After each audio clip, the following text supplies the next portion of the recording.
Então, estando composto o egrégio plenário, cumprimento aos eminentes pares, ao doutor procurador, eminentes advogados e advogadas aqui presentes, meus cumprimentos, partes, e cumprimento também os nossos servidores. Informo que a ata da sessão passada será colocada em votação na próxima sessão, em razão dos debates existentes, e está em fase de gravação para sua compilação.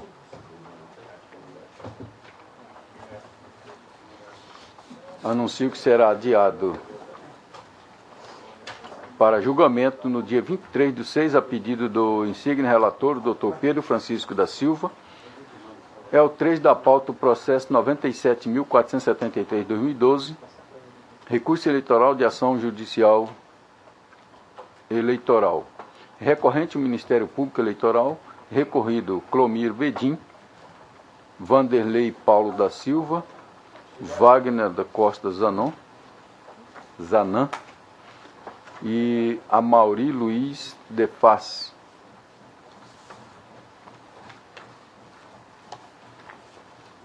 Também a pedido do segundo relator, Dr. Pedro Francisco da Silva, para julgamento também no dia 23, é o 4 da pauta, processo 74.640/2012, recurso eleitoral, ação de investigação judicial eleitoral, abuso de poder econômico, recorrente Reginaldo Martins Del Colle, recorrido Railda de Fátima Alves, João Marques Pires Guimarães.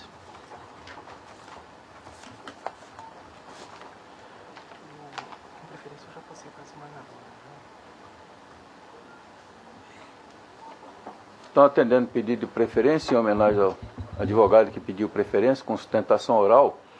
Vamos fazer uma breve inversão da pauta para julgar um recurso administrativo, da qual a eminente desembargadora, corregedora e vice-presidente é a relatora. Quanto à ata da presidência, ela, como relatora, também irá presidir, nesse caso, o processo. Passo a palavra à insigne relatora e presidente. Obrigado, senhor presidente, eminentes pares. Bom dia a todos.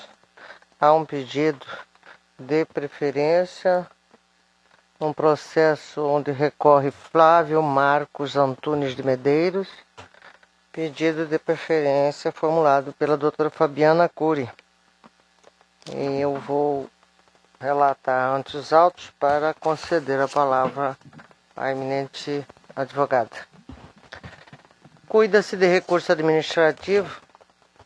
Vou só abrir a Vossa Excelência aqui para que possam acompanhar.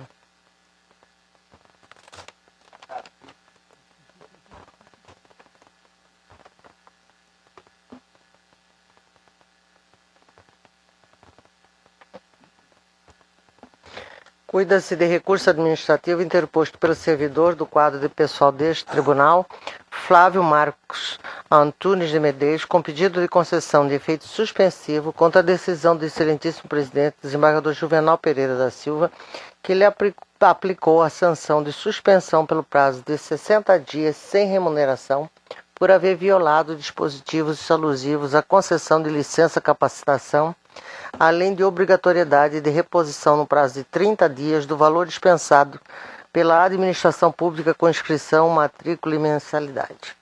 O recorrente alega a questão preliminar de prescrição, suscitando que a pena que eventualmente caberia à situação narrada nestes autos, se tanto seria a pena de advertência, nunca de suspensão, sendo então de 180 dias o prazo prescricional, 8.112, o que teria fulminado a pretensão punitiva de que trata o presente feito já em sua gênese. Defende a tese de que o referido prazo começa a fluir a partir da data em que a autoridade administrativa toma conhecimento do ato tido por infração disciplinar e, sendo assim, por qualquer ângulo em que analise a questão, restaria prescrita a possibilidade de punição, quer se conte o fato a partir de 30/11/2001, data em que se completou o lapso de 30 dias do fim da licença capacitação, quer se considere como do IESACO a data de 28/5/2012, quando a assessoria jurídica deste tribunal emitiu parecer pela abertura de procedimento para apurar a responsabilidade funcional, eis que a abertura do PAD, processo administrativo disciplinar, ocorreu somente em 21/3/2013, muito além do prazo prescricional de 180 dias a que a lei se refere para o caso de punição de advertência. Argumenta que, ocorrendo o STJ, sedimentou o entendimento de que o prazo máximo para a conclusão desse tipo de procedimento apuratório do PAD é de 140 dias, o que em muito for extrapolado neste feito, forçaria a tese da incidência de prescrição. No mérito, argumenta não subsistir a alegada infração disciplinar, eis que a mera inobservância de norma interna deste tribunal alusiva ao prazo de 30 dias para a apresentação de documentos formais do curso, artigo 13 da portaria do TRE 119, não possuiria o condom de ensejar tão grave sanção, especialmente quando se considera que as matérias administradas no curso de que participou são de interesse deste tribunal, no mistério que por ele é exercido direito civil, processo civil, ainda bem ainda pela extensa folha de serviços prestados e voto de elogios que angariou de diversos membros desta casa, não olvidando a ausência de má-fé, até porque o atraso na apresentação de documentos fora de responsabilidade da entidade de ensino. Ao final, postula seja concedida, fez suspensivo ao presente recurso para sustar a decisão presidencial que determinou a suspensão de sua remuneração, decretando a prescrição da punibilidade ou, alternativamente, que seja reformada a decisão ora combatida para absolver o recorrente da acusação de qualquer infração disciplinar, restabelecendo seus vencimentos, retirando de seus assentamentos funcionais qualquer anotação de punição. Caso não seja este o entendimento desse colegiado, que seja feita a devida dosagem punitiva e se mantenha somente a obrigatoriedade de restituição de inscrição, matrícula e mensalidade. É o relatório. Passo a palavra à eminente advogada, a doutora Fabiana Cury, pelo tempo regimental. Bom dia, excelentíssimos. Bom dia, excelentíssima relatora. Trata-se de um processo administrativo em face de um servidor da casa, Flávio Marcos Antunes de Medeiros. Um servidor antigo, né, que já está na casa há mais de 20 anos. E por isto, este servidor teve a concessão de uma licença capacitação. Esta licença lhe foi concedida para cursar uma extensão, um curso de especialização de 18 meses, mas a licença em si foi dada por 90 dias. Né? Então, ele se preparou e fez este curso de 90 dias. Ao retornar, após o seu retorno, ele continuou cursando, né? Mas voltou ao trabalho, voltou à casa e às suas atividades. Então, por que nós estamos aqui? Por que será que o servidor, este servidor, com mais de 20 anos de trabalho, está aqui? Se ele cumpriu a licença, capacitação, fez o curso, entregou e devolveu aquilo que é o maior objetivo de uma licença capacitação, que é efetivamente a própria capacitação, o que efetivamente nós estamos fazendo aqui? Ele recebeu uma punição. E por que ele recebeu uma punição? Ele foi compelido por algumas vezes a entregar, lhe foi solicitado a entregar o documento, a comprovação, a certificação de término do curso de capacitação, da finalização do curso de capacitação. A portaria da casa, que é a portaria do TRE 119, dá um comando de que você deve, após o término, entregar em 30 dias. Nós estamos querendo aqui diminuir a importância de uma norma técnica frente a um comando dado pela administração pública? Não, não é isso, senhores. Na verdade, não é esse o objetivo. Né? Mas o objetivo é que haja um balizamento. O nosso objetivo aqui nesse momento é que nós possamos individualizar, singularizar o momento e o caso vivido por este servidor, né? Observar o que norteou o movimento dele para a não entrega deste documento no dato aprazado.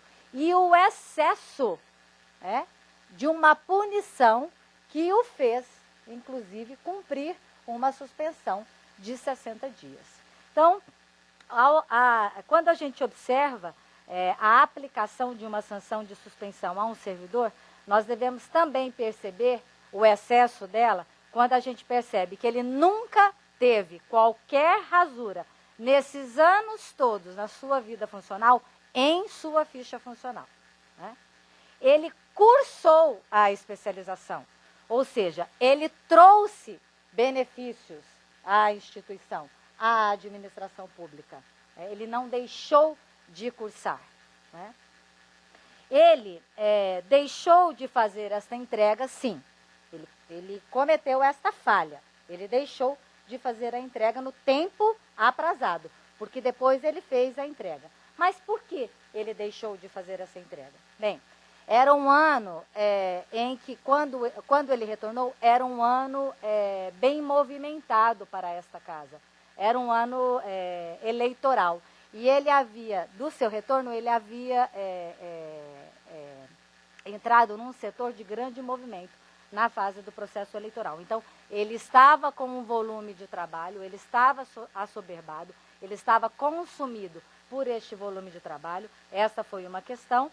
E também ele havia feito a solicitação à instituição onde ele estava cursando, fazendo a especialização lato sensu, e esta demorou para lhe dar o retorno da certificação, né, para remeter essa documentação a ele. Então, excelências, eu pergunto aos senhores, é possível um servidor que cometa uma falha de não entregar num tempo aprazado, né, um certificado, fazer a entrega, mas não num tempo aprazado, justifica uma punição tão gravosa a ponto de deixá-lo sem receber por 2 meses e sem exercer a sua função também por esse tempo, e ainda mais, né? E ainda mais, ele terá inscrito em sua ficha funcional, né, por anos esta mesma punição, né? Então, a sua ficha funcional ficará suja por conta desta punição. Eu acredito que o nosso sistema de punição administrativa, ele tenha toda uma base de princípios e que, principalmente, um dos maiores princípios que o norteiam é o devido processo legal, sustentados aí pelo princípio da razoabilidade e pelo princípio da proporcionalidade. Então, respaldados nesses 2 princípios, nesses grandes princípios, é que eu venho pedir, né, que esta aplicação seja ajustada e que, então, portanto, haja anulação desta punição e de todos os seus reflexos. É o pedido que eu faço. Excelências, obrigada. Obrigada. Doutora Fabiana.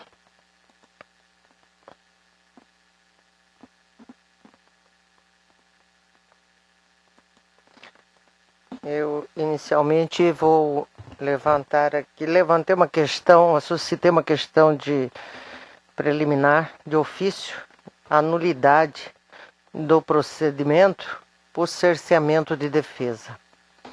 As questões de ordem pública podem ser reconhecidas de ofício em qualquer grau em que o feito se encontre, não havendo distinção significativa neste ponto, quanto a se tratar de processo especificamente judicial ou administrativo, como é o caso presente.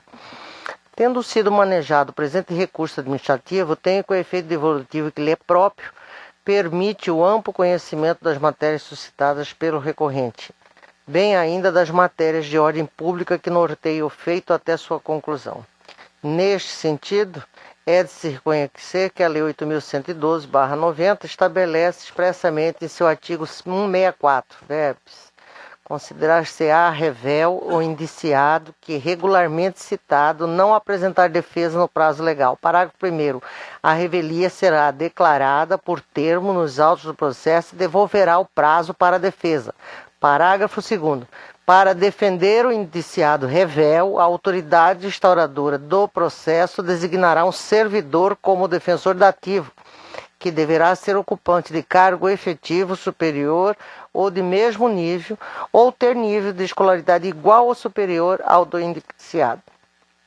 Na decisão ora combatida, extrai-se o seguinte trecho, aspas, no caso concreto, o servidor se revelou totalmente descompromissado, não só com a instituição, como a si próprio, pois, citado a responder o padre, deixou transcorrer em autos o prazo de defesa, fato que o tornou rével. Diante do exposto, aplica ao servidor a pena de suspensão das funções pelo prazo de 60 dias.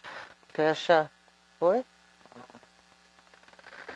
De se ver que o servidor, ora recorrente, fora citado para apresentar defesa de seu interesse nesse procedimento nos termos do que lhe assegura a lei do processo administrativo 9.784/99, em especial os artigos 26 e seguintes, sendo inquestionável, segundo penso, a nulidade do prosseguimento do feito sem observância dos preceitos legais pertinentes, notadamente no que concerne a ausência de nomeação de defensor dativo para a hipótese da revelia, que é o caso já citado aqui, a Lei 8.112.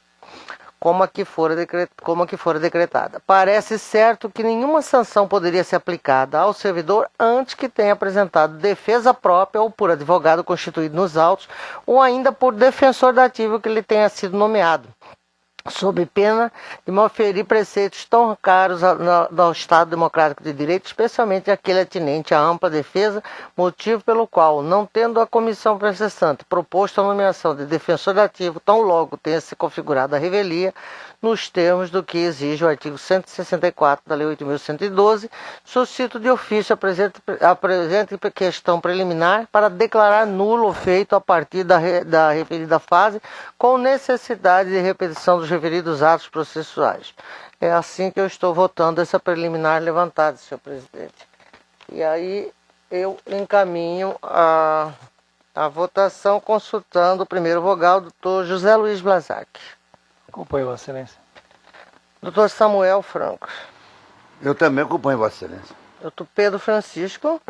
Eu também acompanho Vossa Excelência, mas só faço, na verdade, uma pergunta aqui e uma observação, porque, ao que me parece, a pena aplicada já foi cumprida e houve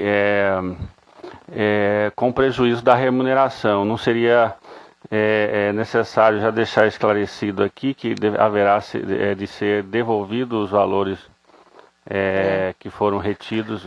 Eu não fiz consignar expressamente isso no voto, mas acho pertinente a observação de Vossa Excelência. Não fiz consignar porque os atos nulos não geram efeitos. Claro, não gerando efeito, a consequência lógica é a devolução. Natural, mas acho que não custa... mesmo, exatamente. Acompanho Vossa Excelência. Doutor Agamenon. Acompanho Vossa Excelência. Doutor Lídio. Eu também não tenho dúvida em acompanhar Vossa Excelência. Nós garantimos ampla defesa até para criminosos, que dirá para um servidor de carreira, né? Assim, proclamo o resultado. Unanimidade nos termos do voto da doutora relatora, com acréscimo sugerido pelo eminente doutor Pedro Francisco,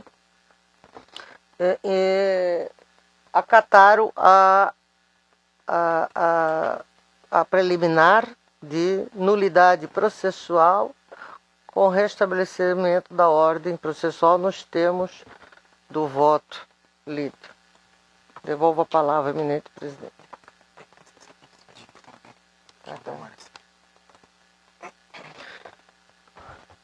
Mais um processo administrativo, onde a parte também recorre da decisão do eminente presidente. E eu chamo, então, o processo a julgamento. É o processo 7007, recurso administrativo, requerimento de aposentadoria especial da servidora Márcia Regina Polidório. Recorrente é a própria recorrida do presidente do Egresso Tribunal. Sou a relatora e antes de passar a palavra ao eminente advogado, Vou fazer a leitura do relatório.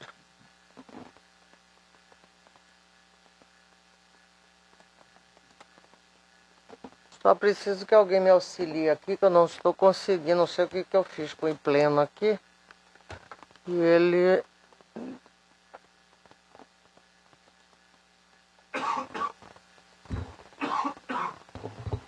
Vou dar uma olhadinha aqui, vou fechar de novo, vou abrir. É o que eu tentei fazer, não abriu.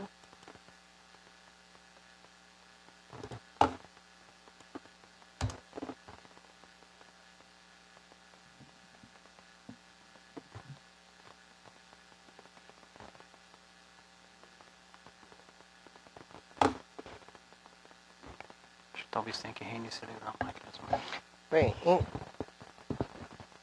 enquanto a assessoria está reiniciando a máquina, eu farei a leitura do relatório apenas do caso da servidora, para que possamos...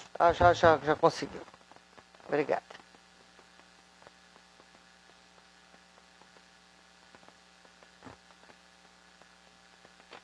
Trata-se de recurso administrativo interposto por Márcia Regina Polidório, servidora do quadro efetivo de pessoal deste tribunal, contra ato do excelentíssimo presidente, desembargador Juvenal Pereira da Silva, que em sede de pedido de reconsideração manteve decisão anterior que lhe considera aposentadoria especial por ser portadora de deficiência física, a qual se deu mediante a edição da portaria 258/2013 com proventos proporcionais à média contributiva, o que não contemplou, em síntese, ao postulado inicialmente pela hora recorrente, que solicitaram aposentadoria especial, mas com integralidade de proventos e paridade de condições com os servidores em atividade. A recorrente suscita, em suma, que a aposentadoria agora reivindicada obedece a um conjunto de regras que garante paridade e integralidade, em especial pela redação do artigo 40, parágrafo 3º e 8º da redação anterior à Lei Complementar 41/2003. Que no plano infraconstitucional a paridade resulta diretamente das leis 11.416 e 8.112 e que a integralidade verdadeira resulta ainda no previsto no parágrafo 5º do artigo 57 da Lei 8.213/91. Invoca o decidido pelo Supremo Tribunal Federal no mandado de injunção número 4.158, relator ministro Luiz Fux, em que figura como impetrante para efeito semelhante ao pleiteado no presente processo administrativo e colaciona precedentes dos Tribunais Regionais de Trabalho da 8ª e da 18ª regiões, em que, segundo alega, servidores obtiveram aposentadoria com paridade e integralidade em situações similares à descrita nestes autos. Refere-se a manifestações favoráveis aos setores deste tribunal, notadamente da seção de direitos, aposentadorias e pensões da Secretaria de Gestão de Pessoas, da Assessoria Jurídica, da Coordenadoria de Controle Interno e Auditoria e da Diretoria Geral, respectivamente, as folhas. A lúdica decisão ora haver gastada apoia-se equivocadamente no dispositivo da Lei 10.887/04, quando seria certo que a disciplina legal da situação versada nestes autos estaria adstrita ao que prescreve os artigos 57 da Lei 8.213 e os comandos já citados, vocês estão tendo até acesso, entre eles a emenda constitucional 41. Dentre outros, pois restaria assegurado pela emenda constitucional 47 a garantia de proventos integrais e a paridade de reajustes com os trabalhadores em atividade aos aposentados integrantes de regime próprio de previdência que ingressaram no serviço público antes da vigência da emenda constitucional 41. Aduz que as aposentadorias especiais regem-se pelas disposições da Lei 8.213, notadamente artigo 57, consoante decidido no mandado de injunção 4.158, e não pelas normas da Lei 10.887, conforme equivocadamente consignado na decisão julgada, porque esta lei dispõe sobre regras gerais de aposentadoria previstas no artigo 40 da Constituição da República. Ao final, pleiteia a reforma da decisão presidencial de folhas, acatando integralmente a minuta de folhas, deferindo a recorrente a integralidade e paridade plenas, proventos integrais, equivalentes a 100% da remuneração percebida pela mesma em atividade. Mostra-se pertinente consignar a concessão por esta relatora de efeito suspensivo ao presente recurso para sustar a publicação da portaria da aposentadoria já referida a Lourdes, bem ainda a superveniência de nova decisão do ministro Luiz Fux no mandado de injunção 4.158 em decorrência da interposição de agravo regimental por parte da Advocacia Geral da União. Oportuno lembrar ainda a concessão de liminar no mandado de segurança impetrado pela hora recorrente, o qual fora distribuído ao eminente Dr. José Luiz Blazac, cuja pretensão consiste, uma vez mais, na sustação dos efeitos da já mencionada portaria de aposentação. É o sucinto relatório acerca dos fatos que considero relevantes para o deslinde da presente matéria. Eu concedo a palavra ao Dr. Bruno Boaventura pelo tempo regulamentar. Bom dia a todos. Gostaria de cumprimentar os magistrados aqui presentes na pessoa do excelentíssimo senhor presidente, desembargador Juvenal Pereira, serventuários da Justiça, meus caros colegas advogados e advogadas. Ressaltar que a matéria se trata de aposentadoria especial por servidor portador de necessidade especial, né? E aí a gente recorre a esse pleno em razão de duas questões. A primeira delas é propriamente a paridade do ato de aposentadoria. E a segunda é em relação à integralidade, né? A servidora aqui presente também fará uso da palavra, e aí a gente sucintamente vai, tecnicamente, tentar esclarecer essas duas questões. A primeira questão da integralidade, na verdade, é em razão da natural aplicação da decisão do mandado de junção, que concedeu, por ausência de norma regulamentadora, a analogia da Lei Geral de Previdência ao caso do servidor público.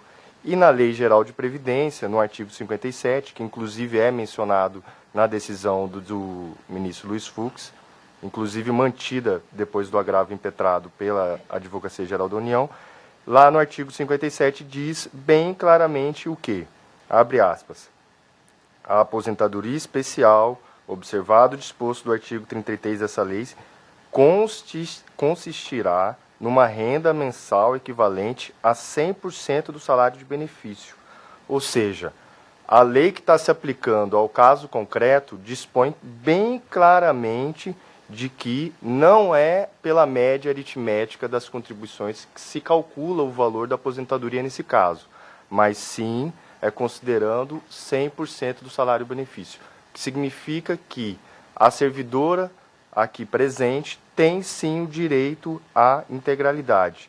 E é por isso que a gente, inclusive, impetrou o mandado de segurança, porque há uma queda na renda, no rendimento da servidora quando ela foi aposentada pela média aritmética.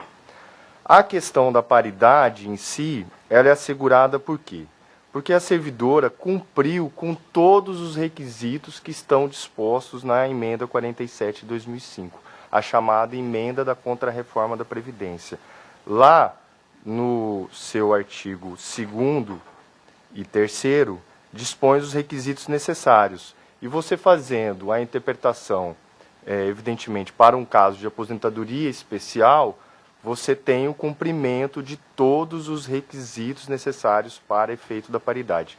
Mas isso, com certeza, se baseando no quê? Se baseando na decisão do Supremo Tribunal Federal, inclusive de repercussão geral, né, do recurso extraordinário 590260 de São Paulo, que disciplinou essa questão. Ou seja, é possível você ter, no caso da servidora, mesmo que a aposentadoria seja aposentadoria especial, o direito à paridade.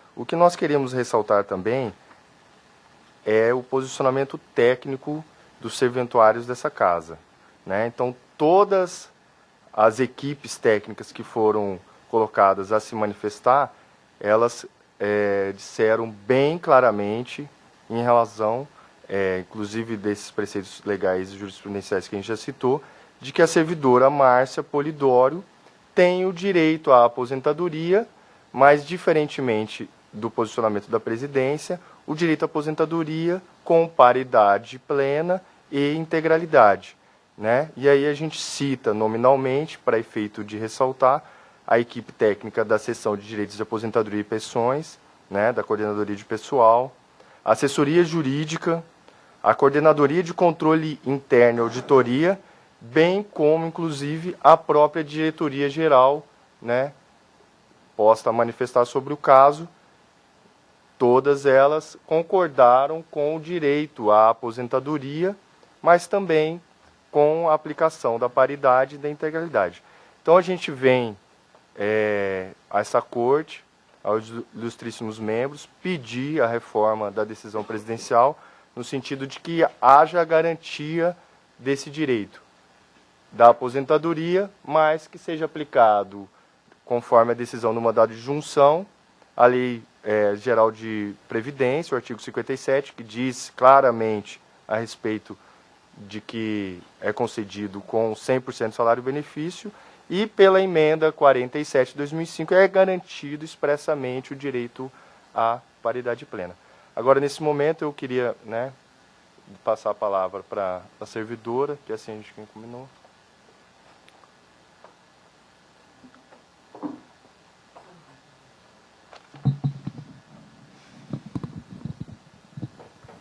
Primeiramente, um bom dia a todos. Cumprimento os senhores magistrados na pessoa do desembargador Juvenal, a doutora a desembargadora, e aos colegas servidores na pessoa do Mauro, que está aqui, nosso diretor-geral, aos advogados na pessoa do Bruno, que está me representando, e também a todos os demais presentes.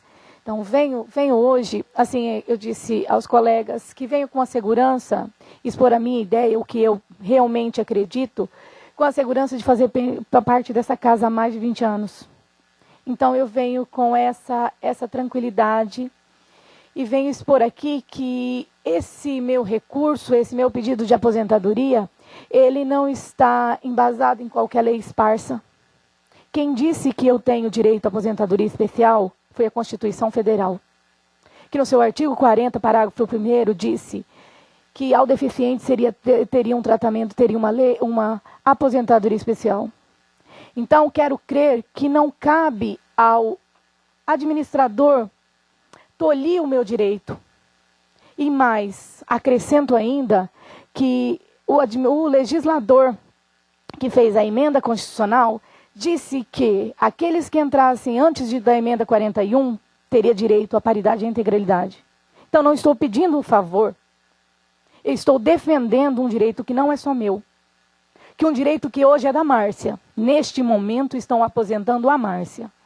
Mas é um direito de uma massa de pessoas que, infelizmente, está na rua pedindo favor. Há muito tempo. E um direito, um respeito à sua dignidade humana.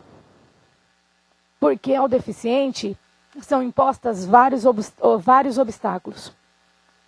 E esse é mais um. Que hoje eu deixo na mão de vocês, para que vocês façam uma justiça. Eu sei que, assim, eu estou pedindo esse direito para mim, a vossas excelências. Mas eu sei que é um direito que vai acobertar e vai ajudar a muitos. Que estão, eu brinco e falo assim, eu vou abrir a porteira. Talvez eu abra a porteira. E muitos outros passarão por essa mesma porteira. Então, desde já eu agradeço a desembargadora, agradeço a todos e deixo a vocês resolver e acabar com essa injustiça que, a meu ver, vem se perpetuando durante longos anos. Obrigada. Obrigado, atenção.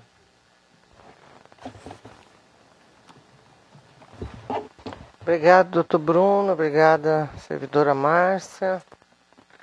Vamos ao voto, egrégio plenário.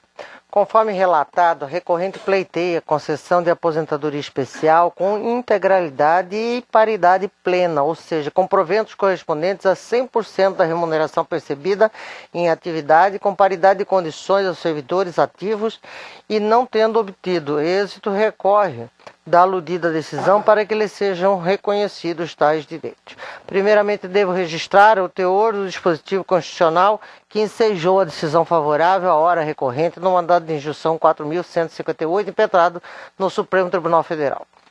Artigo 40. Aos servidores titulares de cargos efetivos da União, dos Estados, Distrito Federal e dos municípios, incluídas suas autarquias e fundações, é assegurado o regime de previdência de caráter contributivo e solidário mediante contribuição do respectivo ente público, dos servidores ativos e inativos e dos pensionistas, observados critérios que preservem o equilíbrio financeiro e o dispositivo neste artigo, Redação dada pela Emenda Constitucional 41. Parágrafo 4º. É vedada a adoção de requisitos e critérios diferenciados para concessão de aposentadoria aos abrangidos pelo regime de que trata este artigo, ressalvados nos termos definitivos em lei complementar os casos de servidores. Redação dada pela Emenda Constitucional 47. Portadores de deficiência, incluídos pela Emenda Constitucional 47. Continuo eu. Em face desse comando constitucional e da ausência à época da lei complementar exigida pela citada norma, o relator mencionado no mandado de injunção, ministro Luiz Fux, prolatou decisão com o seguinte teor, verbos, aspas, pelo exposto conheço do mandado de injunção e julgo procedente o pedido para conceder a ordem, determinando a aplicação no que couber do artigo 57 da Lei Federal 8.213/91 para os fins de verificação do preenchimento dos requisitos para aposentadoria especial da impetrante. Fecha aspas. Após a interposição do agravo regimental pela AGU, restou assim alterada aquela decisão. Aspas. Ex post, considero parcialmente a decisão, ora agravada, para determinar a aplicação ao caso ao disposto do artigo 57 da Lei 8.213 até a entrada em vigor da Lei Complementar 142/2013 para fins de verificação do preenchimento dos requisitos para aposentadoria especial do servidor portador de deficiência, após a vigência da Lei Complementar 142/2013, a referida verificação será feita nos modos previstos na aludida Lei Complementar. Fecha. Fique claro que não constitui objeto deste recurso a matéria alusiva à concessão da aposentadoria em si, mas apenas a questão do valor dos proventos e a forma de concessão de seu padrão financeiro, ou seja, se ou com integralidade e paridade à aposentadoria. Em outras palavras, não se discute o direito da recorrente à aposentadoria, mas o que se discute aqui é a paridade e a integralidade. Devo salientar que a Lei Complementar 142 entrou em vigor 6 meses após sua publicação, que se deu em 9/5/2013. Portanto, sua entrada em vigor ocorreu após o preenchimento pela recorrente em 15/5/2013 de todos os requisitos para a concessão da aposentadoria nos termos da informação número tal, estando cumprido e exaurido o comando contido na decisão injuncional quanto à aplicação do artigo 57 da Lei 8.213, não havendo que se falar em aplicação ao caso sob análise do dispositivo da aludida Lei Complementar. Por conclusão, aplicável ao caso concreto para efeito de concessão da aposentadoria, artigo 57 da Lei 8.213/91, segundo determinado do mandado de injunção. As questões controvertidas acerca dos valores dos proventos e a concessão da paridade ou não mantêm-se atuais, e é sobre tais pontos que deve este tribunal manifestar-se. Penso assistir razão à recorrente nos pontos e dispositivos legais e constitucionais em que se fundam seus argumentos. A decisão presidencial, ora combatida, consignou que a regra aplicável aos servidores que se aposentam atualmente não é mais aquela que previa a integralidade de proventos ou a paridade de atualização com os seus servidores que permanecem em atividade, mas, ao contrário, haveria regras definidas na Lei 10.887/04 e elas se aplicariam inclusive aos servidores aposentados em condições especiais, eis que tanto o comando constitucional invocado 40, parágrafo 4, 1 da Constituição Federal, quanto a decisão do mandado de injunção 4.158, refere-se, segundo decisão combatida, à concessão da aposentadoria, mas nada determina quanto aos proventos e a forma de sua preservação ou atualização. com todos os agentes possíveis aos que penso de forma diversa, entendo ser o caso de provimento do apelo e o faço com base nas seguintes premissas que considero deveras importantes. 1.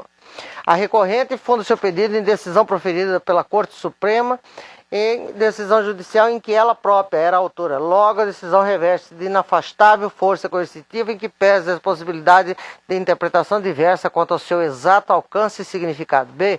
O comando jurisdicional mandou que a autoridade administrativa competente aplicasse, no que couber, o artigo 57 da Lei 8.213, não estabelecendo qualquer critério adicional para a concessão, quer no aspecto de idade mínima para a aposentadoria, o tempo de contribuição, como ocorre para os que não estão na situação jurídica diferenciada decorrente da aposentadoria especial por deficiência física.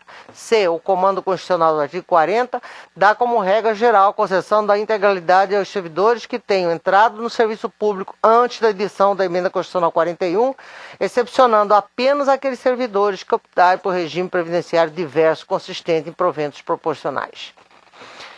Por lealdade processual, devo salientar que não desconheço o teor do Acordo 683/2013 do TCU, do plenário, no qual se embasou a decisão ora combativa em que o servidor daquela Corte de Contas teve indeferido pedido extremamente similar ao deste feito, sendo-lhe denegadas a integralidade de proventos e a paridade, ao entendimento em síntese de que não preenchia as necessárias regras de transição constitucional. Contudo, ressalvado o elevado respeito que reputa as decisões daquela Corte de Contas, entendo que tal entendimento não contempla a correta interpretação dos dispositivos constitucionais aplicáveis ao caso dos servidores públicos portadores de deficiências que tenham entrado no serviço público antes da emenda constitucional 41, como é o caso ora apreciado. Transcrevo para melhor entendimento o que se encontra consignado na parte final do referido acordo do TCU.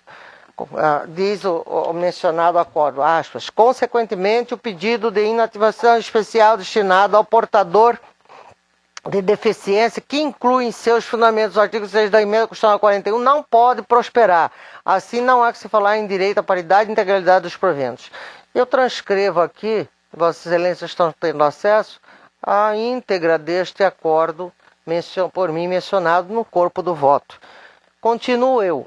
Ora, reiterando as vênias já suscitadas a Lures, não parece ser esta a melhor interpretação a ser conferida àquelas normas constitucionais sob pena de tornar letra morta o comando que objetiva a tutela de forma um tanto desigual os direitos previdenciários daqueles que, por uma condição pessoal, se desigualo do ordinário do quadro de servidores da União, quais sejam portadores de necessidades especiais. O servidor que se encontra em situação especial, como é o caso da portadora de deficiência, o qual teve especial e expressa deferência pela norma constitucional do artigo 40, parágrafo 4, inciso 1, encontra-se protegido no aspecto previdenciário de forma um tanto diferente e privilegiada das demais servidores, tendo reconhecido o direito de se apresentar, segundo regra, obviamente, diferente e especial, benéficas, eis que não parece lógico que o legislador constitucional dê com uma mão e retire com a outra. O legislador infraconstitucional estivesse legitimando a retirar com a outra,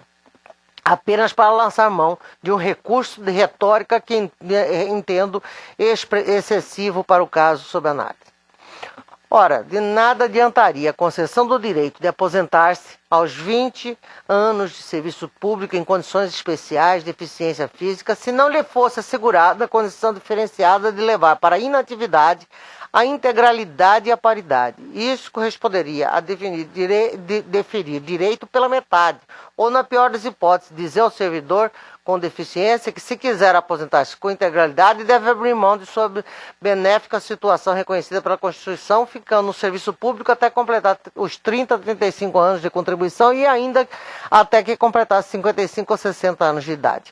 De que valeria, então, nessa hipótese, o comando constitucional que assegura redução do tempo para aposentadoria, combinado com o decidido no mandado de junção 4158? Pergunto eu. Não me parece subsistir fundamento racional ou jurídico para a exigência tão contraditória em face de um direito assegurado pela Constituição para a situação nada equiparável ao comum dos servidores, dos quais, por não serem tão exigidos no serviço dos seus cargos quanto aqueles portadores de necessidades especiais devem cumprir os requisitos habituais de tempo de contribuição e idade mínima. Em outros termos, ao servidor que labora em condições normais deve ser exigido o cumprimento das normas habituais mínimas, como idade e tempo de contribuição, além de tempo no serviço público, na carreira e no cargo. Porém, quando se trata de situação especial reconhecida expressamente pela lei, no caso em questão, não se trata de qualquer lei, mas da Constituição, não faz sentido manter a exigência de todos esses requisitos quando a norma que deve ser aplicada, conforme decidiu o Supremo Tribunal Federal no mandado de injunção 4.158, é meramente a do artigo 57 da Lei 8.213, que exige apenas o cumprimento de 20 anos de exercício em situação especial de deficiência, em face da gravidade moderada da servidora em comento, segundo o laudo médico constante do presente feito.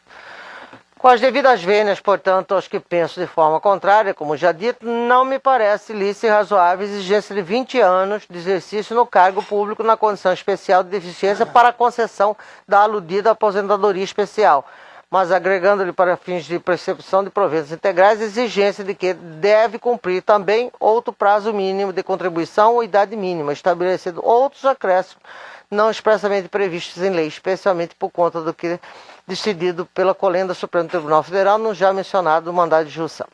Ademais, a interpretação dada ao fundamento constitucional para o indeferimento do pleito da servidora não se mostra apropriado ao caso ora sob análise. Transcrevo os dispositivos constitucionais que entendo aplicáveis ao presente caso nos termos da emenda constitucional 20, ressaltando que foram posteriormente alterados pela emenda constitucional 41. Transcrevo supra-mencionados dispositivos. Peço vênia aos senhores para poupá-los da leitura, estão tendo acesso no voto, e assim eu também cito no corpo do voto o que determina o artigo 57 da Lei 8.213, a aposentadoria especial será devida uma vez cumprida a carência exigida nessa lei ao segundo que estiver trabalhando sujeito às condições especiais que prejudiquem a saúde e a integridade física durante 15 anos, 20 anos, 25 anos. Enfim, eu transcrevo todos esses comandos e concluo dando provimento ao recurso para reformar a decisão combatida, concedendo à servidora Márcia Regina Polidório a integralidade de proventos e a paridade de hora pleiteadas, é como estou votando. Em outras palavras, resumindo, não se discute o direito da servidora na aposentadoria. O que se discute aqui é a integralidade e a paridade. E pelas razões por mim explicitadas no voto, entendo que ela faz jus a esse direito, não digo nem benefício, mas um direito. Com essas considerações, eu colho o voto do Dr. José Luiz Blazac. Senhor presidente, nobre relatora, nobres pares, o caso ele já transita na corte há algum tempo, inclusive está sob minha relatoria o mandado de segurança e despertou a atenção devida ao caso para realmente estudarmos a questão. E quero aqui, nobre relator, enaltecer a postura trazida da tribuna, tanto pelo Dr. Bruno, que faz o trabalho de advogado da servidora Márcia, como também da própria postura da servidora, que é perfeitamente compreensível e faz parte da luta das pessoas que, de uma ou de outra forma, possuem necessidades especiais. Entendi muito bem a postura, o requerer da servidora de que, de fato, não quer benefícios por pena, nem por dó, nem tampouco por favores. E é esta postura de muitos portadores de necessidade que realmente querem ver consolidado um direito e que muito bem o nosso país assegurou na Constituição e tem levado a cabo em muitos lugares do país para que essas pessoas possam ser tratadas e ser inseridas no dia a dia, tanto na vida profissional, familiar, social, como pessoas com direitos iguais. Evidentemente que essa igualdade ela não se alcança diante da própria deficiência, mas a compensação por exatamente um grande esforço que essas pessoas elas dispensam para laborar de igual para igual. E é nesse sentido que eu entendi o requerimento da nobre servidora e também na linha que Vossa Excelência, como relatora, trabalhou esse processo, essa temática, mesmo diante do acórdão que nós conhecemos do TCU, que vem trazer essa interpretação, como muito bem a senhora frisou, que como se com uma mão concedesse e com a outra retirasse. Eu não tenho dúvida em acompanhar Vossa Excelência exatamente na leitura clara, limpa, de todas as letras do artigo 6º da Emenda Constitucional 41, que vem muito claramente dizer que o servidor da União, dos Estados, do Distrito Federal e dos municípios, incluídas as suas autarquias e fundações, que tenham ingressado no serviço público até a data da publicação desta emenda, poderá aposentar-se com proventos integrais que corresponderão à totalidade da remuneração do servidor no cargo efetivo em que se der a aposentadoria na forma da lei, quando observadas as reduções de idade e tempo de contribuição contidos no parágrafo 5º do artigo 40 dessa Constituição, vier a preencher cumulativamente as seguintes condições. E recebi os memoriais da nobre servidora, doutor Bruno, com a ficha funcional da servidora, e vejo aqui datado de 1995 o ingresso nesta Justiça Eleitoral. Portanto, limpidamente vejo que os argumentos para a concessão são suficientes para fundamentar a decisão, como muito bem Vossa Excelência explanou no voto, e portanto não tenho a mínima dúvida em acompanhá-la. Como vota o doutor Samuel? Fazendo minhas palavras dos que me antecederam, e principalmente porque a lei complementar 142/2013 entrou em vigor no dia 15/5/2013, ou seja, após o preenchimento dos pedidos da recorrente, e também conjugado com a Lei 8.213/91, eu acompanho Vossa Excelência e concedo à servidora Márcia a integralidade dos proventos e paridade de hora pleiteada. Esse é como eu voto. Bom voto, doutor Pedro Francisco. Também acompanho o brilhante voto de Vossa Excelência, com os acréscimos trazidos pelos eminentes pares que me antecederam, até porque, se pensássemos o contrário, teríamos que entender essa modalidade de aposentadoria não como um direito, mas como uma punição ao servidor. Então, cumprimento Vossa Excelência pelas conclusões e acompanho a posição de Vossa Excelência integralmente. Doutor Agamenon. Senhor presidente, senhora relatora, não tenho dúvida também em acompanhar Vossa Excelência.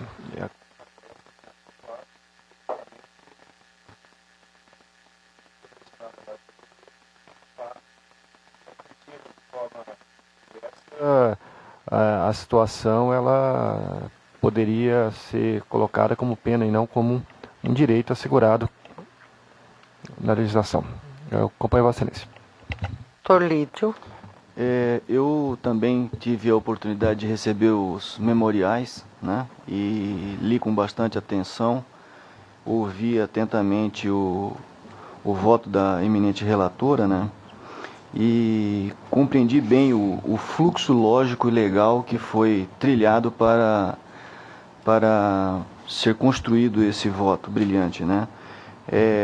Baseou-se na Constituição Federal, depois nas regras definidas pela Lei 887, que estabelece as regras de cálculo, depois pelo Mandado de Injunção 4.158, pelo artigo 57 da Lei Geral da Previdência, né, que estabelece renda mensal equivalente a 100% do salário, pela Emenda 47, que garante a paridade plena ao servidor, e também nas manifestações favoráveis dos 4 setores técnicos do tribunal, né, e composto por servidores que eu conheço muito bem, são todos de excelente qualidade técnica, e de maneira que não há como, né, não seguir o voto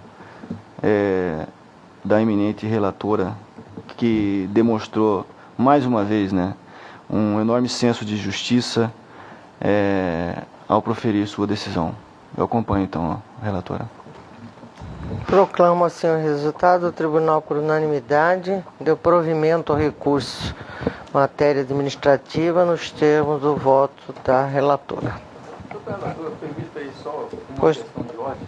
É que há uma pendência da servidora, um abono de permanência, e se pudesse definir aí a data em que ela implementou os requisitos para aposentadoria, então até a edição do ato, para que a administração possa pagá-la o período em que ela tem do abono de permanência, entre a data implementada até a edição do ato da aposentação.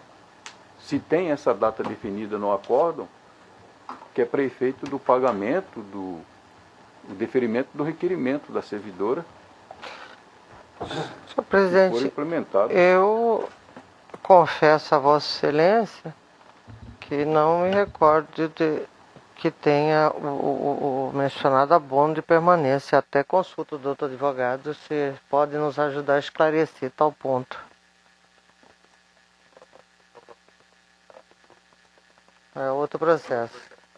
Aí, evidentemente, assim, há uma súmula da STF dizendo que o direito, né, ao benefício previdenciário sempre é concedido em relação à data do pedido, né? Então, obviamente que naquele momento ele já cumpriu todos os requisitos, aí deverá retroagir até a data do pedido e dali para frente não mais ser considerado a contribuição previdenciária, e aí sim ela recebeu o abono, né?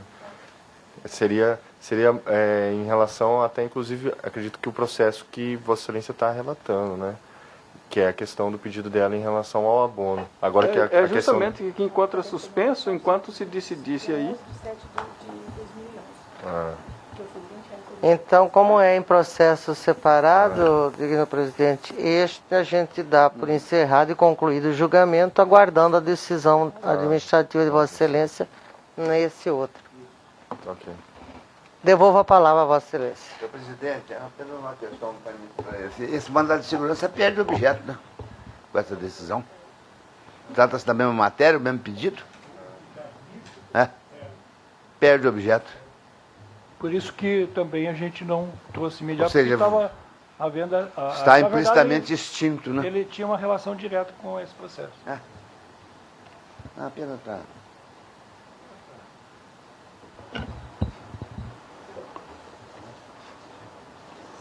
Então, prosseguindo, é o 2 da pauta, é uma continuação de julgamento, que é o processo 62.469/2012, recorrente coligação Santa Terezinha Mais Forte, recorrente Domingos da Silva Neto, Manuel Apolinônio Silva Cardoso, Cristiano Gomes Cunha, é o recorrido, e Euclésio José Barreto, recorrido, e Manuel Leão da Silva. Doutor Agamenon é o relator originário, votou, acolheu a preliminar de arguição da licitude da prova apresentada, sendo acompanhado pelo doutor Lídio, também acompanhou o segunda vogal, a eminente desembargadora Maria Helena, abriu divergência o terceiro vogal, o doutor José Luiz Blazac, acompanhou a relatora, o doutor Samuel, pediu vista o eminente quinto vogal, o doutor Pedro Francisco, a quem concedo a palavra.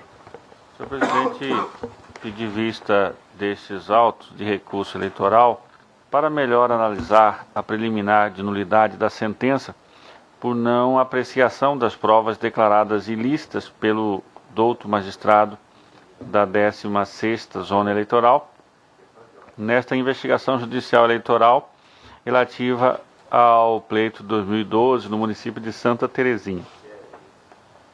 Esclareço logo de plano que se encontra em julgamento tão somente a primeira matéria preliminar, deduzida pelos recorrentes, coligação Santa Terezinha Mais Forte, Domingos da Silva Neto e Manuel Apolinônio Silva Cardoso, Outras duas preliminares foram invocadas pelos mesmos recorrentes, as folhas 7 e 7 e 9, mas ainda não estão em fase de apreciação.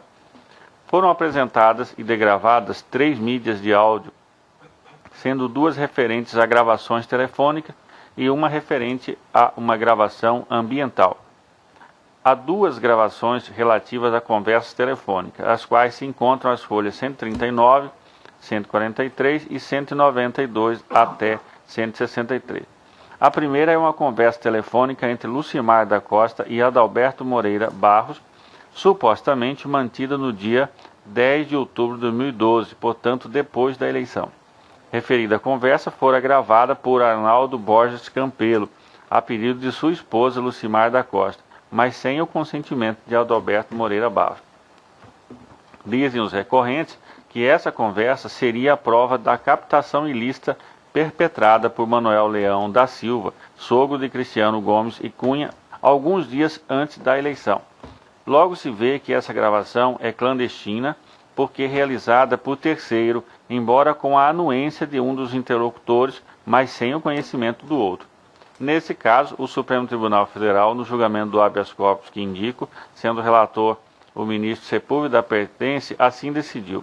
A hipótese não configura a gravação da conversa própria por um dos interlocutores, cujo uso como prova no STF, em dadas circunstâncias, tem julgado lícito, mas sim escuta e gravação por terceiro de comunicação telefônica alheia, ainda que com a ciência ou mesmo a cooperação de um dos interlocutores.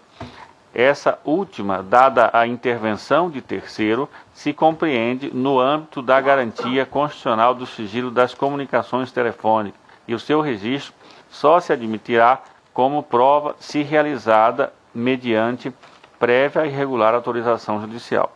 Portanto, correta a decisão do julgador, que reconheceu a ilicitude dessa primeira prova. A segunda degravação de conversa telefônica teria sido mantida por Lucimar da Costa com uma pessoa não identificada, circunstância que retira qualquer credibilidade do ato como meio de prova no processo.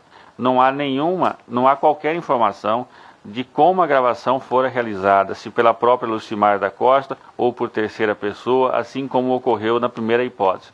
Nesse contexto, não identifico nenhuma justa causa que pudesse validar o conteúdo da conversa como meio lícito de prova, razão pela qual entendo que agiu corretamente o douto magistrado de primeiro grau ao considerá-la ilícita. A outra gravação encontra-se às folhas 145 e 166 e se trata supostamente de uma gravação ambiental. Segundo os recorrentes, refere-se a uma conversa entre Manuel Leão da Silva, sogro do recorrido Cristiano Gomes e Cunha, e Lucimar da Costa, na presença de do seu esposo Arnaldo Borges Campelo, que teria promovido a gravação da conversa. Nesse caso, tem-se entendido que a gravação em si não é ilícita, porque o conteúdo da conversa foi disponibilizado aos interlocutores. Entretanto, a revelação desse conteúdo poderá afetar direitos de terceiros, razão pela qual somente poderá ocorrer se presente situações de relevância jurídica chamada por muito de justa causa, a exemplo do estado de necessidade ou quando aquele interlocutor que promoveu a gravação está sendo vítima de um crime. Não vislumbro nenhuma dessas hipóteses no caso da gravação efetivada. Trata-se de uma conversa ocorrida depois da eleição, cujo conteúdo vago não permite verificar nenhuma justa causa na sua utilização como prova contra terceiro supostamente referenciado nos diálogos. Portanto, da mesma forma, agiu corretamente o douto magistrado de primeiro grau. Por todo o exposto, pedindo vênia ao eminente relator, não identifico nenhuma nulidade na sentença ao reconhecer a invalidade das provas acima analisadas, razão pela qual acompanho a divergência inaugurada pelo excelentíssimo senhor doutor José Luiz Blazac, rejeitando a preliminar. É como voto. Então, por maioria, foi acolhida a preliminar de licitude da prova, né? Retorno a palavra ao doutor relator. Senhor presidente, ao reconhecer, foi anulada a sentença com a devolução.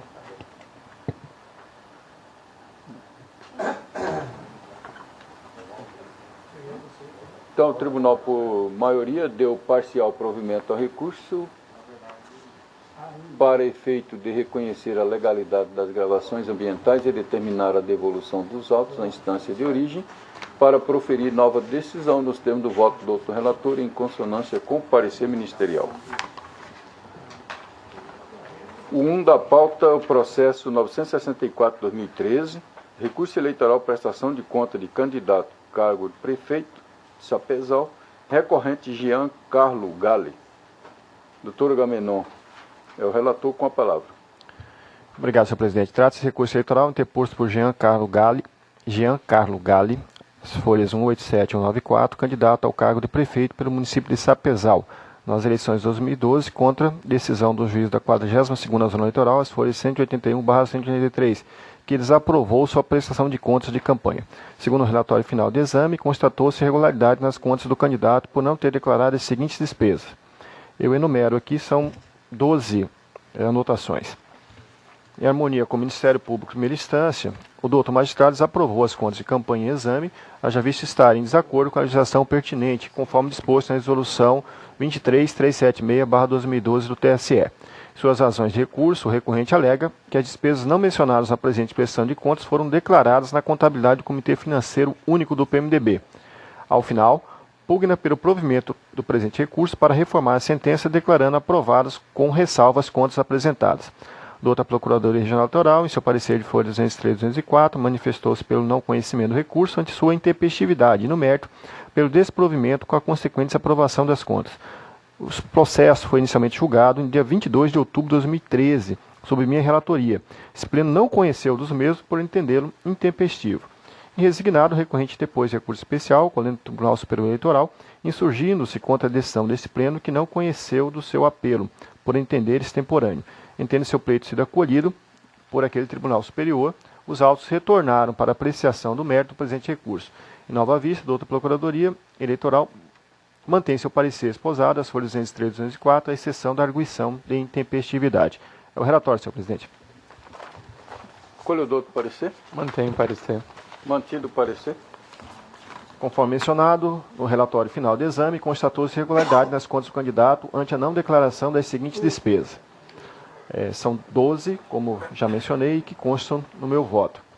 Pois bem, afirma o recorrente que os gastos acima elencados foram contabilizados na prestação de contas do Comitê Financeiro Único do PMDB, ao qual é filiado.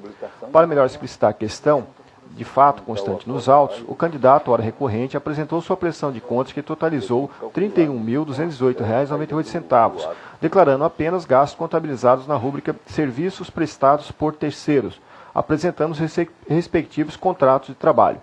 Questionado sobre os demais gastos de campanha, como os acima elencados, ele se resumiu a argumentar que tais gastos foram declarados pelo Comitê Financeiro do Partido PMDB, ao qual concorreu nas referidas eleições. Porém, segundo informações prestadas pela equipe técnica à folha 176, as despesas descritas não constam na prestação de contas do referido comitê como doações estimadas em dinheiro ao recorrente, restando totalmente improcedente a alegação do mesmo. Sobre as referidas despesas, assim dispõe a resolução do TSE, mais especificamente o artigo 30 da resolução 23376/2012, que transcrevo no meu voto. Alega ainda o recorrente que a questão dos autos é meramente formal, vez que se resume à ausência de emissão de recibo eleitoral de doação do comitê financeiro ao candidato. Entretanto, tal alegação não merece guarida, vez que a ausência de contabilização de receita ou de despesa e ainda a ausência de emissão do recibo é, na verdade, irregularidade de natureza grave. Nesse sentido, o Tribunal Superior Eleitoral, em recente julgado, já pontificou. Cito aqui uma decisão agora, um acordo de 25 de março de 2014, em que figurou como relatora a ministra Laurita Vaz. E continuo. Quanto à alegação de que as contabilidades se confundem e, por se tratar de candidatura magistrada, o partido contabilizou as despesas do candidato como se fossem suas, também não merece guarita, vez que as despesas de doações de campanha devem ser prestadas por cada candidato ou partido, os quais são responsáveis pelos dados ali declarados. Cito uma decisão do Pará, Tribunal Regional Eleitoral do Pará, nesse sentido, e continuo dizendo que assim temo que as irregularidades comprometem a confiabilidade das contas, o que enseja a desaprovação das mesmas. Diante do exposto, em consonância com a douta Procuradoria Regional Eleitoral, voto pelo desprovimento do recurso aviado, mantendo intacta a bem lançada sentença de primeiro grau. E como voto, senhor presidente? Por voto, doutor Lídio Modesto. O voto com o relator. Desembargadora Maria Helena. Com o relator. Doutor José Luiz Brazac. Bem lançado o voto. Doutor Samuel Franco da Com o Lima. relator. Doutor Pedro Francisco. Voto com o eminente relator. Proclama o resultado. O tribunal, por unanimidade, negou o provimento ao recurso nos termos do voto do outro relator, em consonância com o parecer ministerial. Assim, sem gravar, só uma curiosidade nesse processo, o TSE, ele entendeu como intempestivo, né?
Só prosseguindo, o 5 da pauta é o processo 104.283, recurso eleitoral de prestação de conta do Partido Político Eleição de 2012, PMDB de Colíder.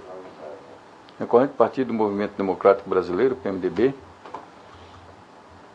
doutor José Luiz Brazac, relator, com a palavra. Senhor presidente, como Vossa Excelência bem apregoou, o recurso é contra a sentença proferida pelo juízo da 23ª Zona Eleitoral, que julgou não prestadas as contas de campanha do partido do PMDB de Colíder, no âmbito municipal, relativas ao pleito de 2012. Referida decisão apontou a ausência de advogado habilitado no processo de prestação de contas, prejudicando sua análise, por conseguinte, o julgamento das contas como não prestadas, em razão da ausência da capacidade postulatória. Especialmente, friso aqui, porque se trata de contas partidárias, que exige a lei expressa. Notificado a apresentar advogado habilitado para acompanhamento do processo de prestação de contas partidárias, as folhas 23, o partido não atendeu a determinação em pauta, conforme certidão de folhas 25. Após a manifestação ministerial, aportou nos autos petição assinada por advogado, que se apresentava no feito em nome da agremiação, porém sem a respectiva procuração, folhas 31. O Ministério Público Eleitoral pugnou pelo não conhecimento da prestação de contas apresentada, tornando, por conseguinte, o partido impedido de obter a certidão de quitação eleitoral. Em razões recursais, desacompanhadas de procuração, o recorrente alega que, por não ter havido nenhuma movimentação financeira, estando zerada em todos os documentos apresentados, não haveria dificuldades para a realização de análise técnica para aprovação, visto que a mesma foi apresentada dentro do prazo legal. Pugna, ao final, pela reforma da decisão em razão de não existir nenhum prejuízo e nenhuma má-fé na prestação de contas, visto que as contas do exercício financeiro já foram devidamente prestadas e aprovadas. Instada a se manifestar, a Procuradoria Regional Eleitoral levantou o preliminar de deficiência na representação processual do recorrente, considerando o recurso inexistente, nos termos do artigo 37, parágrafo único do Código de Processo Civil, e no mérito pelo desprovimento. É o relatório, senhor presidente. Colhe o doutor parecer. Mantenho o parecer. Mantido. Senhor presidente, conforme o relatório, eu estou acolhendo a preliminar suscitada e não conhecendo o recurso em mesa devido a todas essas omissões do partido em regularizar a questão de capacidade processual e representação por meio de advogado. É o voto. Com o voto disponível a respeito da preliminar, indago aos eminentes pares se há algum voto divergente. Todos de acordo, proclama o resultado. O tribunal, por unanimidade, acolheu a preliminar para não conhecer do recurso. ante a deficiência de representação processual nos termos do voto do doutor relator em consonância com o parecer ministerial. Continuando com a palavra, o doutor José Luiz Brazac, que é o 6 da pauta, o 104.453, 2012, recurso eleitoral de prestação de conta do Comitê Financeiro, PSD. Com a palavra, o doutor relator. Este processo, senhor presidente, o recurso é contra a sentença prolatada pelo juízo da 23ª Zona, que desaprovou as contas referidas às eleições de 2012 do Comitê Financeiro Único do Partido Social Democrata, de Nova Canaã, do Norte.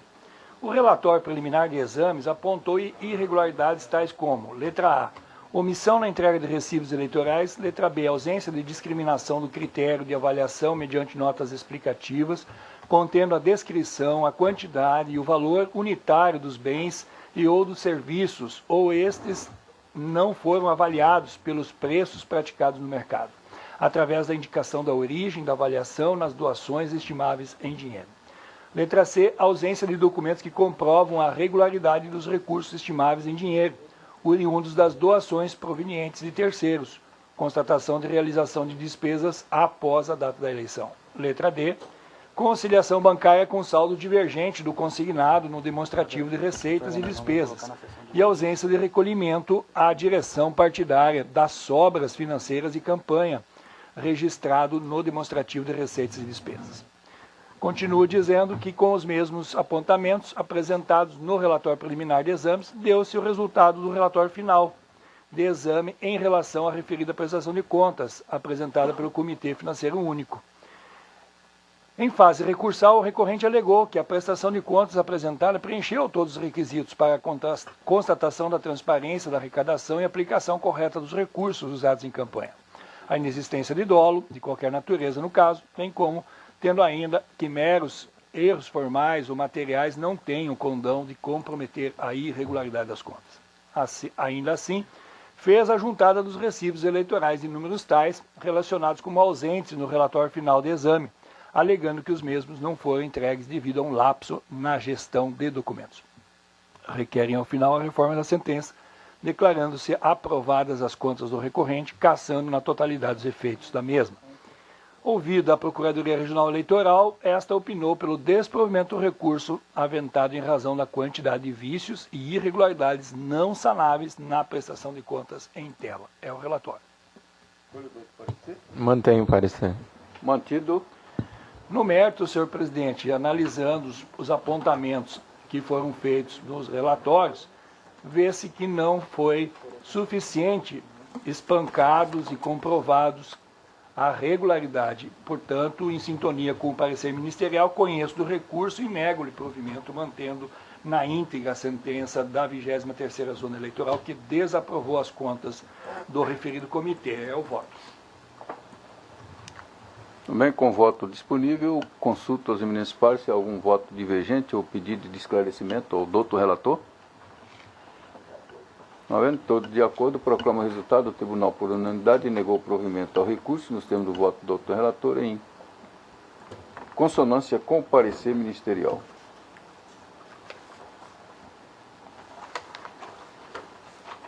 O 7 da pauta, o processo 56.672/2012, recurso eleitoral, prestação de conta do partido político, eleição de 2012. Recorrente o Ministério Público Eleitoral e recorrido o Partido Verde, PV de Jaciara. Dr. José Luiz Brazac é o relator com a palavra. Cuida-se de recurso eleitoral, senhor presidente, interposto pelo Ministério Público Eleitoral contra a sentença proferida pelo juízo da 14ª Zona Eleitoral, que aprovou com ressalva as contas de campanha apresentadas pelo Partido Verde de Jaciara, referente ao pleito de 2012. Aqui é também uma questão de representação processual, só que um pouco diferente. No relatório final de exame, constou que não houve abertura de conta bancária, embora obrigatória, mas também não houve movimentação financeira nenhuma na prestação. Não se verifica nos autos o relatório preliminar, tampouco a notificação do partido quanto ao teor do relatório final. Então, veja só, eu destaco esse termo aqui do relatório que estou lendo. Não se verifica nos autos o relatório preliminar, tampouco a notificação do partido quanto ao teor do relatório final. A prestação de contas foi apresentada pelo presidente e tesoureiro da agremiação, sem advogado e sem rubrica nas folhas 02 a 23, nos termos da certidão da Secretaria Judiciária desta Corte, firmada aos 19 de maio de 2014, as folhas tais. O juízo sentenciante, em que pese reconhecer obrigatória a abertura da conta bancária, aprovou as contas com ressalvas, por entender que a ausência desta não maculava as contas ao ponto de sua reprovação, em razão da inexistência de movimentação financeira, já que os diretórios municipais não contam com instalações físicas que demandem despesas. Em razões recursais, o Ministério Público alegou ser indispensável que da instrução da prestação de contas conste todos os documentos exigidos na resolução do TSE 23376, sendo que a ausência de abertura de conta bancária e a entrega extemporânea das prestações de contas se caracterizam infrações graves, que impedem o exame da regularidade e transparência da movimentação na campanha eleitoral, prejudicando ainda a constatação da alegada ausência de movimentação financeira no período. Aduz ainda que o juízo estaria criando causa de isenção inexistente na legislação correlata. Ao final, pugnou pela reforma na sentença, decretando-se a desaprovação das contas do Partido Verde, sujeitando-se às sanções previstas no artigo 37, parágrafo 3º da Lei 9.096 de 95. Determinada a notificação do recorrido, na pessoa do seu presidente, para oferecimento das contrarrazões recursais no prazo legal, esta restou inexitosa por não ter sido encontrado na localidade indicada e ter seu paradeiro incerto conforme certidão de folhas tais. Intimado por edital, número tal, no dia 24 de abril de 2014, o prazo transcorreu em aulas. Certidão tal. Instado a manifestar, a Procuradoria Regional opinou pelo provimento do recurso eleitoral, interposto pelo Ministério Público Eleitoral, considerando que a prestação de contas está maculada, não cabendo ao julgador criar hipótese de isenção legal, quando o próprio legislador não o fez. É o relatório. Escolha o do outro parecer. Mantenho o parecer. Mantido. Eu levanto uma preliminar de ofício, senhor presidente, sobre a ausência de capacidade postulatória, por estarmos tratando de prestação de contas partidária. Conforme relatado, o recurso em mesa foi proposto pelo Ministério Público Eleitoral, com atribuição na 14ª Zona Eleitoral contra a sentença que aprovou com ressalva as contas de campanha apresentadas pelo partido, referente ao pleito 2012. Observa-se, contudo, que a prestação de contas fora apresentada por seu presidente e tesoureiro sem a presença de advogado, desobedecendo a pressuposto processual da capacidade postulatória esculpida no artigo 36 do CPC, em razão da natureza jurisdicional atribuída ao feito. Tratando-se de matéria de ordem pública, há que se reconhecer de ofício a ausência da capacidade postulatória da agremiação, haja vista que um dos pressupostos de constituição do processo deixou de ser preenchido, impondo-se, no caso, a extinção do processo sem resolução do mérito, conforme artigo 267, parágrafo 3º do CPC. Contudo, esse deslinde deve ser afastado por se verificar a ocorrência de erro em procedendo daquele juízo que nada constatou a esse respeito e seguiu com o processo, determinando intimação do partido somente quando da interposição do recurso interposto pelo Ministério Público Eleitoral, registrando-se no respectivo mandado a seguinte observação: aqueles que não possuírem advogados nos autos deverão obrigatoriamente constituir um para a continuação dos trâmites processuais. Dessa forma, digo eu, chamo o feito à ordem, a fim de que os autos deverão ser remetidos àquele juízo para que determine a intimação do partido para fins de regularização de sua capacidade postulatória nesses autos, ratificando-se os atos praticados pela agremiação sob pena de julgamento de contas não prestadas.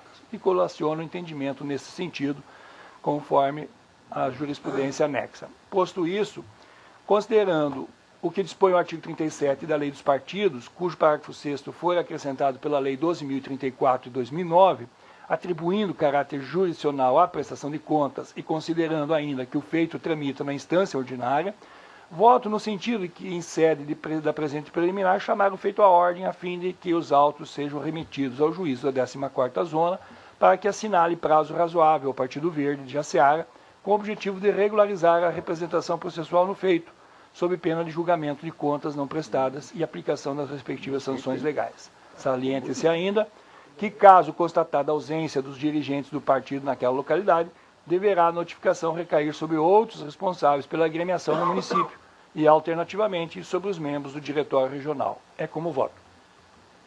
A gente escolheu os votos dos eminentes pares. Como trata-se de uma questão de ofício, eu ouço o eminente procurador. Senhor presidente, eu concordo com a questão de ordem que foi levantada pelo doutor relator.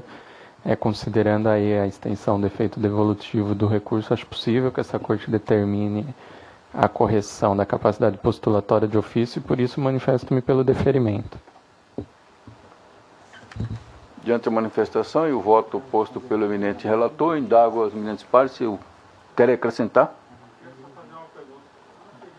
Regularizar aqui mesmo, já que o processo já está em grau de recurso, porque, se eu entendi bem, o partido apresentou a prestação sem advogado.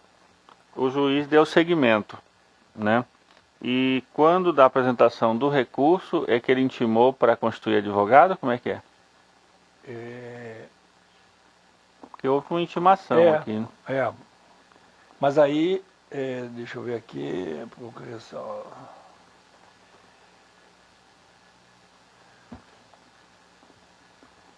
Deixa eu pegar o processo. Será que tá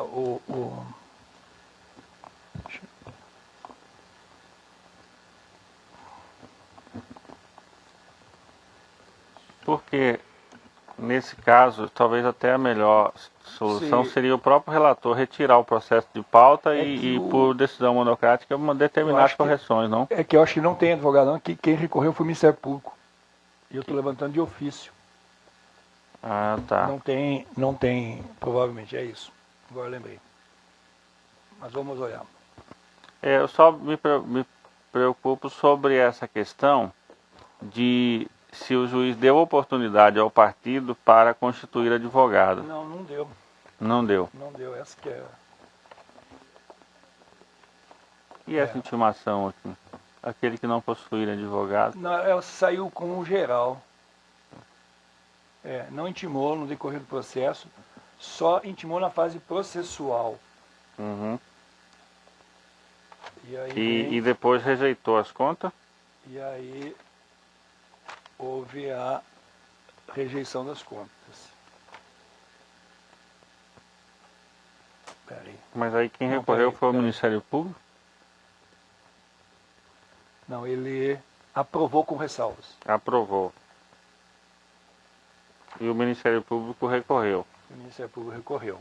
E aí, aqui de ofício, nós constatamos que ele não tinha essa capacidade processual desde o início, que seria a prestação de contas por meio de advogado.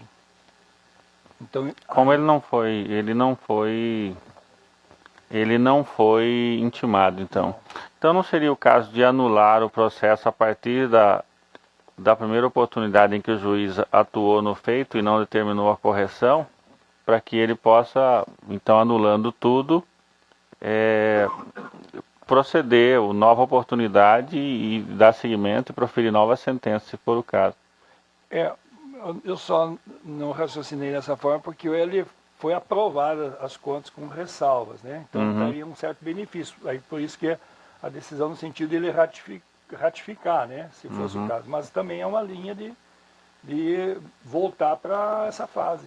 Porque se a gente, eu não vejo como a gente baixar o processo de diligência e ao mesmo tempo ele permanecer em grau de recurso aqui, né? Certo. Né? Quer dizer, ou existe uma nulidade porque o juiz não observou a necessidade da capacidade postulatória, porque nós vamos ficar com o processo tramitando em primeiro grau e ao mesmo tempo em segundo grau, porque ele continua ainda inscrito aqui no tribunal. A diligência só poderia ser feita em sede do tribunal, então. Se fosse abrir, abriria aqui dentro. Anular a partir desse ato. Para daí sim ele voltaria para a instância originária. E o recurso do Ministério Público é no sentido de rejeitar as contas? Né? O parecer aqui do Ministério Público no tribunal é pela rejeição, pelo provimento? Pelo provimento. Porque senão nós poderíamos. Então acho que era bom era anular e voltar para refazer esses atos. Eu acho que sim, né? Me parece que do contrário eu haveria aí um certo tumulto processual, né? Porque o processo continua aqui no tribunal, mas ao mesmo tempo diligências serão cumpridas dentro do próprio processo em primeiro grau de jurisdição, né? Mas nós fizemos isso algumas vezes em questão dos registros, isso seria diferente. Já voltou o processo, por exemplo, naquela parte de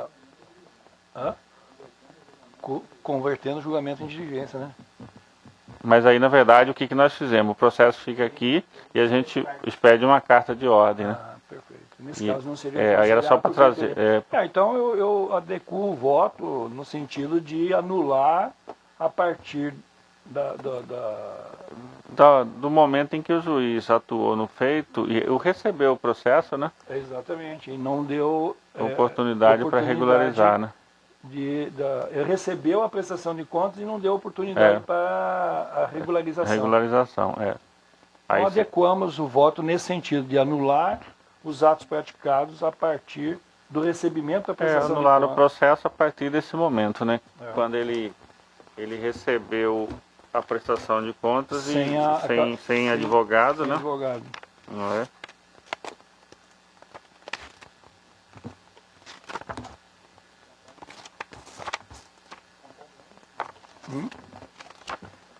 A partir do momento do recebimento da prestação de contas, para que possa abrir prazo para regularização.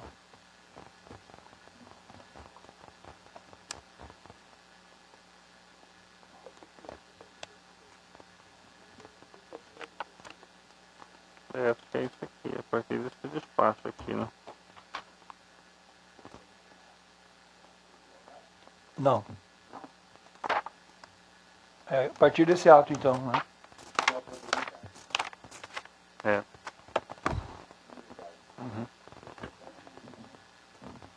Decretar a nulidade a partir do recebimento da prestação de contas.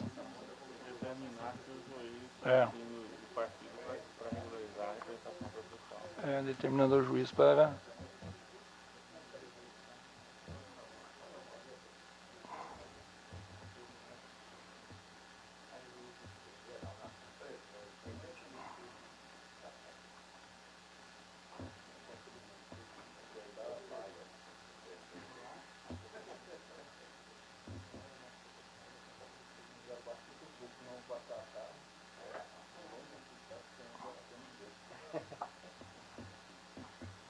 Então, adequei o voto, senhor presidente, se o doutor Pedro assim permitir, como...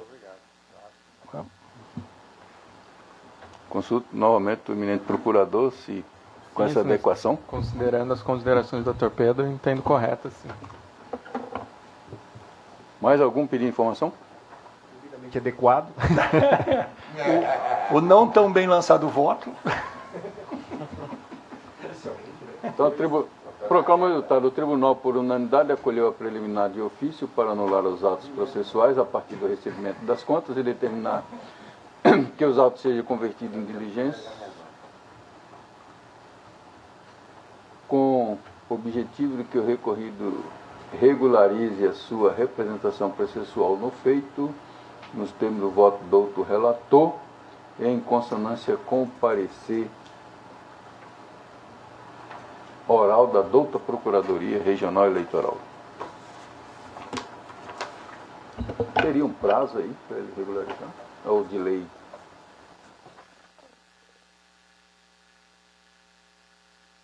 Intimar o partido para em 15 dias regularizar a representação processual.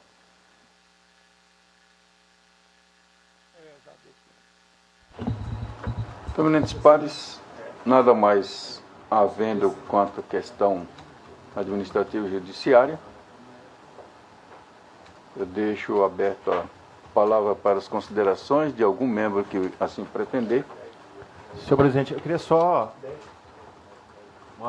prestar uma informação em razão da presença aqui, advogado de uma das partes, naturalmente do Ministério Público, só para deixar, embora não necessite de publicação de pauta, mas para esclarecer, eu vou trazer a julgamento o agravo regimental interposto no processo 5696/56-2010, 61100, representação por captação ilícita e abuso de poder econômico, onde consta como representante do Ministério Público Eleitoral o representado José Geraldo Riva, no dia 23 de junho do corrente ano. É um agravo regimental que foi interposto pelo Ministério Público Federal. Eu estou só deixando claro porque semana que vem é uma semana um pouco diminuta em razão dos feriados, né, e até com ausência de membro dessa corte, mas deixar um processo que não exige, não necessita de publicação, até por ser agravo regimental, mas aproveitando que o doutor advogado está presente, eu faço mesmo que de forma informal essa publicidade que o processo estará em julgamento no dia 23, tá bom?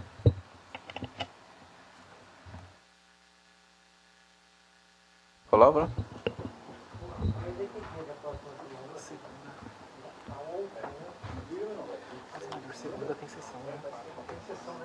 Segunda-feira nós temos sessão. Só na segunda-feira, na próxima semana. Só temos na segunda. É um processo meio, eu prefiro que seja plena composição. Então, nada mais havendo. Renovo meus cumprimentos e agradecimento a todo o plenário, ao doutor procurador, que também nos cumprimenta aos eminentes advogados, e que tenhamos uma boa tarde com uma bela abertura da Copa do Mundo e que o Brasil possa ganhar o primeiro jogo.